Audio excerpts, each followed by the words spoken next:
Hello, people of the vinyl community. It's Brian with you. Today I'm going to do kind of a ridiculous video because I'm going to talk about 10 songs that I hate.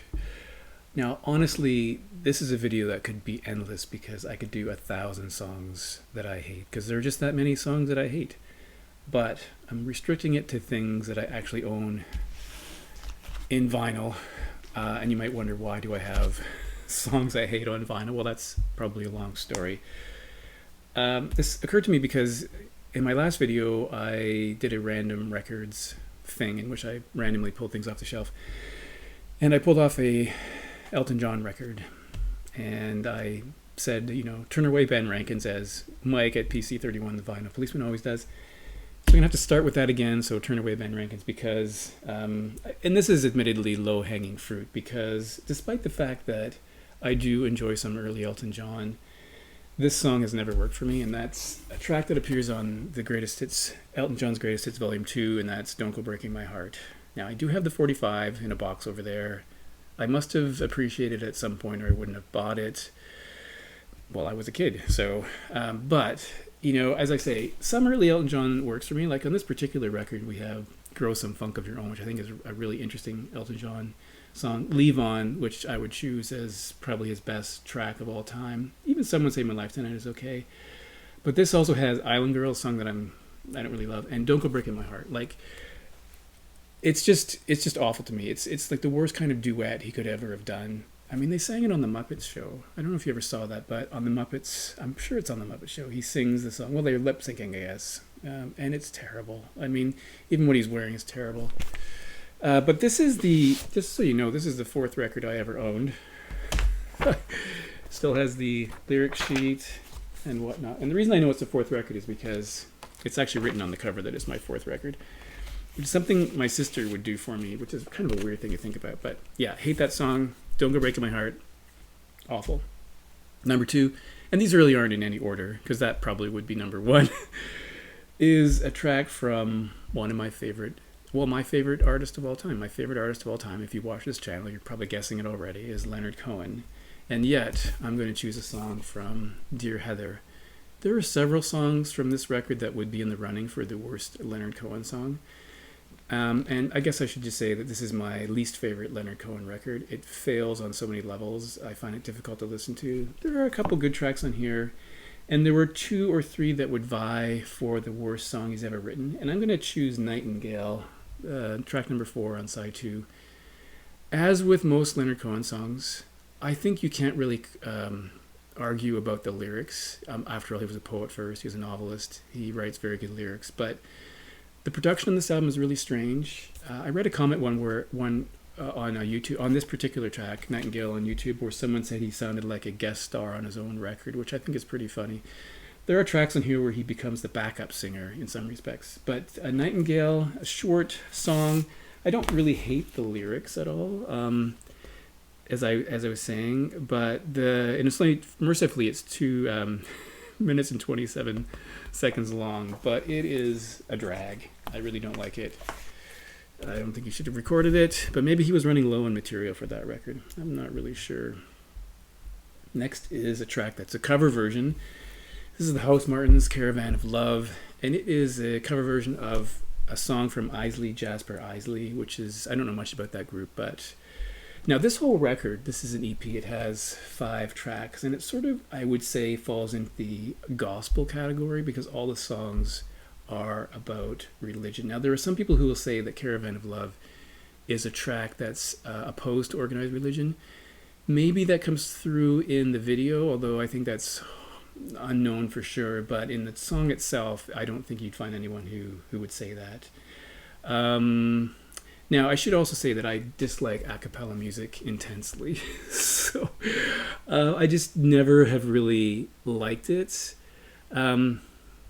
So what else is on here? We have We Shall Not Be Moved, When I First Met Jesus, So Much in Love, Heaven Help Us All, Sermonette. So I really can't stand this song. I know many people who like the Housemartins would probably put that as their favorite Housemartins song, but I just think that's a weird thing to do. I just think it's a terrible song, and I don't get it.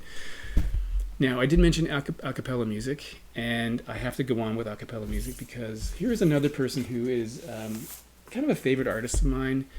And in 1990, he put out his most revolutionary EP. So this is really a song of, or an album of, kind of like revolutionary songs. Some things work. So he starts out with the Internationale, which is the whole socialist workers anthem, which I don't really care too much for. But on the good side, we have Blake's Jerusalem, which is an excellent version of that song. The marching song of the Covert Battalions is kind of strange, but let's just get to the ones particularly the one I hate. Now, Billy Bragg has this penchant for recording a cappella songs. He did it on Workers' Playtime with Tender Comrade. That was a song I considered including. On this album, or EP really, he has I Dreamed I Saw Phil Oakes Last Night. It doesn't work for me. And Nicaragüita, I can never pronounce that, is an a cappella song that I just think, oh, there's another one. On the Help Save the Youth of America EP, there's a track called Chile Your Waters Run Red Through Soweto. And again, the message is pretty good. I just find the delivery really awkward. So on this particular track, I think every a cappella Billy Bragg song for me is a thumbs down. I just don't think they work. And this one in particular, I think it really sucks, let's be honest. All right, I'm going to do another cover version because Morrissey on this 12-inch single from, what was this, I don't know, the date's not obvious here.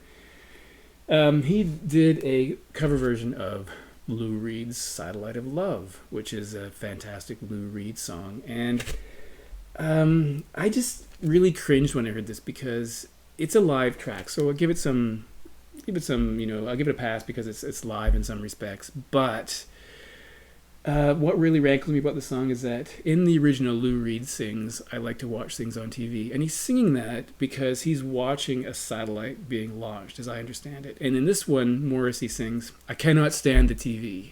Okay, we know you don't like that kind of thing. But I think it ruins the song. I think it misses the point. And I think it's just a dismal version. And it really bothers me that he changed the lyrics. So I give that a 0 out of 10. Next track is, and again, these aren't in any order.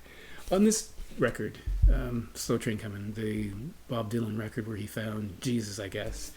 I don't hate this record at all, but there's one track here that I just think doesn't work. Man gave names to all the animals.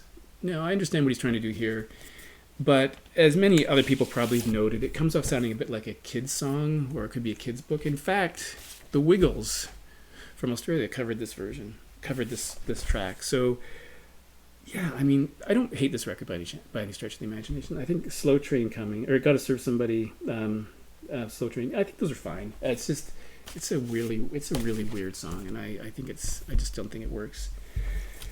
Now, Genesis is a band that I love and hate at the same time. I like the early stuff, and then I sort of lost interest in the Phil Collins years. I'm not blaming Phil Collins for that. And on this record, I do like the track Mama, and I do like Home by the Sea, and That's All is a fine pop song. And I don't know whether this was intended at the time, but Illegal Alien sounds a bit racist now. Now this is many years speaking. This was 83. So, I don't know if they probably didn't intend it to be a racist song, but when they dress up with the mustaches and the Mexican clothing and talk about tequila, and Phil sings with a kind of Mexican kind of accent, I think that is kind of a disaster. And I think it's the worst track on this record, and possibly the worst Genesis album, though I'm not too familiar with the Ray Wilson year, so I don't know if that is worse, but I think that's a miss, and I think they should have found something else for this record. It's a lesser Genesis track. And another song from one of my favorite artists is Bruce Springsteen, and on this record, which I would rank fairly low on any Springsteen album ranking, we have Queen of the Supermarket. When I first heard this record, I was dismayed by Outlaw P, because I don't think that's a good song either, but I've copied the lyrics down here in case you don't know what they are.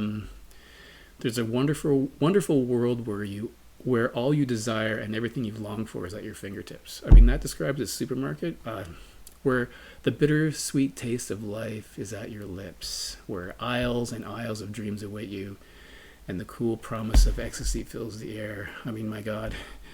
And at the end of each working day, she's waiting there as the evening sky turns blue. A dream awaits in aisle number 2. Oh, with my shopping cart, I move through the heart of, of a sea of fools so blissfully underwear. And it goes on. Beneath her white apron, her secrets remain hers. It is dreadful. I would say, no question, that's the worst Bruce Springsteen song, Queen of the Supermarket. I don't know what he was thinking. Okay, I could read more of the lyrics of that song, but I think you get the picture. And the last one, no, two more. Two more. Here's a guy I also quite like. And on this particular record, Paul Simon's Hearts and Bones. Now, I was listening to this because I think Sam St. John showed this record recently, and I mentioned I hadn't heard it in a while. And it did remind me that this record is probably better than I thought it was, but it also reminded me there's a real stinker on here. And that stinker is Cars Are Cars. Now, I had kind of forgotten about that song, but when I listened to it, I was like, my God, listen to, I have more lyrics. Similarly made, similarly sold, in a motorcade abandoned when they're old. Engine in front, jack in the back, wheels take the brunt, pinion and a rack.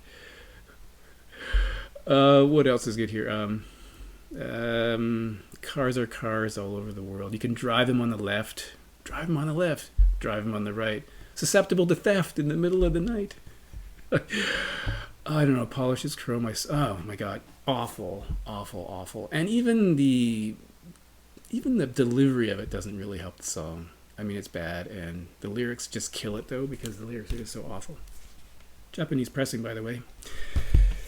And lastly, a song that might cause some people to question my sanity, but I've always thought that this was supposed to be a joke. Maybe it is, and people take it seriously.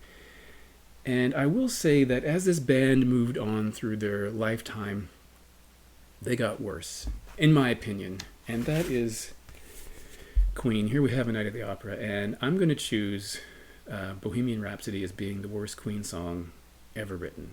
I don't understand why people love it. Now, okay, in the Wayne's World context, yeah, okay, it makes some sense. Two dudes in a car rocking out to that song. It's well produced. I don't doubt that at all. I mean, the sound of it is good. The guitar solo is pretty good, as I recall. But that song, it's like fake opera, and that's part of my concern about later Queen, is that Freddie Mercury seemed to be maybe he wanted to be an opera star or something. I don't know. It's a song that just has always irked me, and I find it kind of laughable. But worse, it's a song that kind of gets stuck in your brain. So for the rest of the day, I'm gonna have that song stuck in my brain because I'm thinking about it now. And there's no need to go into the lyrics. I mean, everyone knows what they are, or they mishear what they are. But Scaramouche, Scaramouche, will you do the fandango? Come on, really? Galileo? Oh, come on. I just hate it. So anyway, I'd love to know what songs you hate that you happen to own. I'd be very curious to know. Thanks for watching, and I'll talk to you next time.